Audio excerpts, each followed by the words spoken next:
এবার খাওয়া যায়। একটু দেখিয়ে দিই, এই দেখুন গাজরগুলো একদম ময়েস্ট হয়ে গেছে, চিকেনটাও দুর্দান্ত সেদ্ধ হয়ে গেছে সব।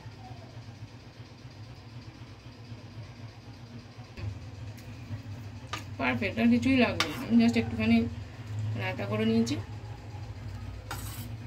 আজকে আমি একটু চানার চিকেন পোলাও করব। এই কাবলি চানাগুলো সেদ্ধ করে নিয়েছি এই যে, আর এখানে চাল ভিজিয়ে রেখেছি, বাসমতি চাল। ব্রেস্ট পিস ছিল, সেগুলোকে আমি ছোট ছোট করে কেটে নিয়েছি। আর এখানে গাজর আছে, কিশমিশ। প্রথমে আমি কড়াইতে দিচ্ছি একটু ঘি, 1 চামচ মতো। ঘিয়ের মধ্যে আমি এই যে কেটে রাখা গাজরগুলো ফ্রাই করে নেব। জাস্ট একটু নুন দিয়ে গাজরটাকে মিনিট 2 মতো। 1 মিনিট হয়ে গেছে, গাজরটা করছি। এবার কিশমিশগুলো দিয়ে দেবো, দিয়ে আর 1 মিনিট মতো গাজর আর কিশমিশ একসঙ্গে সবই মতো ভাজা বলে না, তত মতো করে নেবো। হয়ে গেছে, আমি এবার এটাকে নামিয়ে নিচ্ছি। একই কড়াইতে আমি দিয়ে দিচ্ছি তেল। তো তেলটা গরম হয়ে গেছে, এবার দিয়ে দিচ্ছি 2টো তেজপাতা করে, আর দিয়ে দেবো কেটে রাখা পেঁয়াজ। আমি এখানে 2টো মিডিয়াম সাইজের পেঁয়াজ দিয়েছি কুচি করে। এটাকে একটু লাইট ব্রাউন করে ভেজে নেব।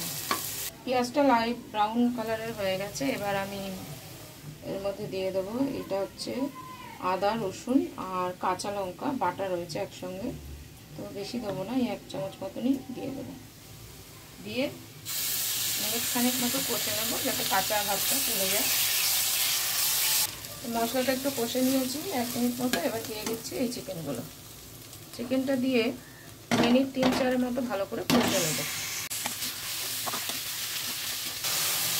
চিকেনটা আমি মিনিট 4 কষে নিয়েছি, এটা কত সুন্দর একটা ব্রাউন কালার হয়েছে।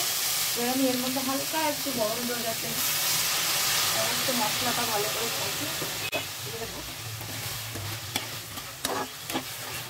মাংসটা এদিকে যতক্ষণ কষা হচ্ছে, আমি একটা মশলা তৈরি করে নেবো। তো আমি এখানে নিয়ে নিয়েছি হচ্ছে 50 গ্রাম মতো দই, যেটাকে ভালো করে ফেটে নিয়েছি।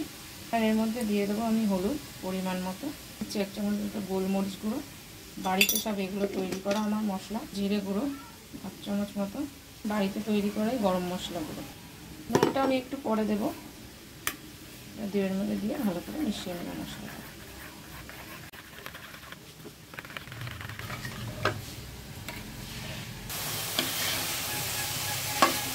এবার একই সঙ্গে দই সহ এই ফেটিয়ে মশলাটা দিয়ে দেবো।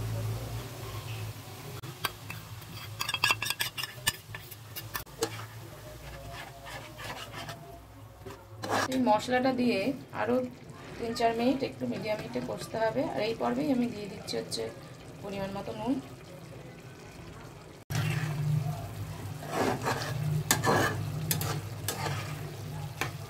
আর এবার এই পর্বে আমি দিয়ে দিচ্ছি হচ্ছে সেদ্ধ করা কাবলি চানাগুলো।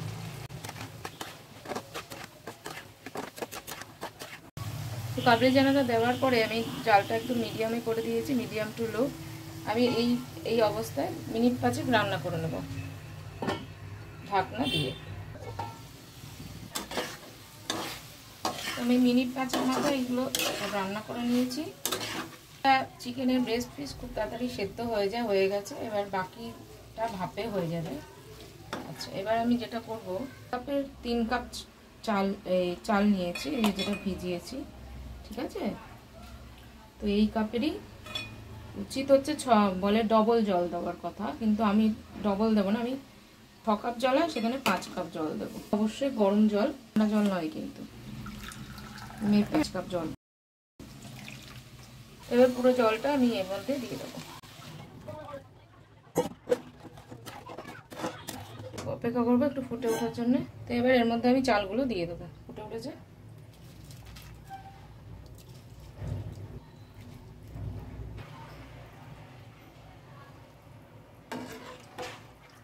দিয়ে ভালো করে মিক্স করে দেবো। এই পর্বে একটুখানি নুন দিতে হবে, পরিমাণ বুঝে, দরকার পড়লে পরে চেখে দেখা যাবে। খুন্তিটা একটু চেঞ্জ করে নেবো, যেহেতু চাল দিয়েছি, কাঠের খুন্তি। এবার ঢেকে দেবো। এই যে ফুটছে, ঢেকে চালটা সেদ্ধ হওয়া পর্যন্ত কাছে খোলেই হয়ে যাবে।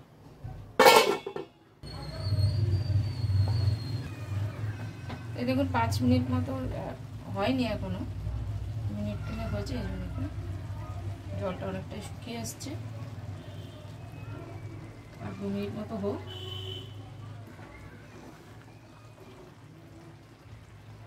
বেশি নাড়াচাড়া করবো না, কারণ চাল অনেক সময় ভেঙে যেতে পারে।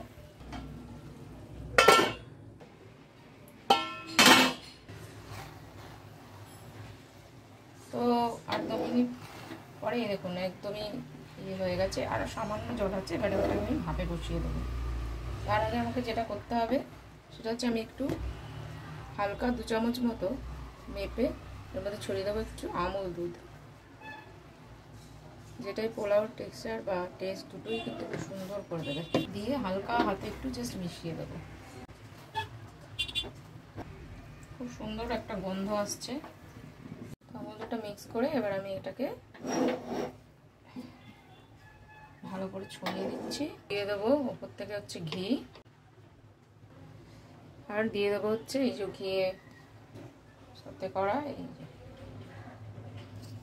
গাজর আর কিশমিশ। 10 মিনিট আমি ভাপে বসিয়ে রাখবো। গ্যাসটাকে স্লো করে, কিন্তু আমি একটা চাটুর উপরে বসাবো। চাটুর উপরেই ভাপে বসাবো। ওপর থেকে একটা কাপড় দিয়ে ভালো করে ঢেকে দিই। কথা বলি, ওই 10 মিনিট ভাপ হয়ে যাওয়ার পরে কিন্তু সঙ্গে সঙ্গে খুলবেন না, আর 10 মিনিট ওয়েট করবেন, যে নিজের ভাপেও একটু সুন্দরভাবে হয়। এটা হয়ে গেছে, এবার আমাদের খাওয়ারও টাইম। তো এখন আমি খুলবো এটা। এই দেখুন সুন্দর হয়ে গেছে। এই দেখুন কতটা ঝরঝরে হয়েছে। এই দেখুন প্রত্যেকটা চাল কিন্তু ফেলা ফেলা।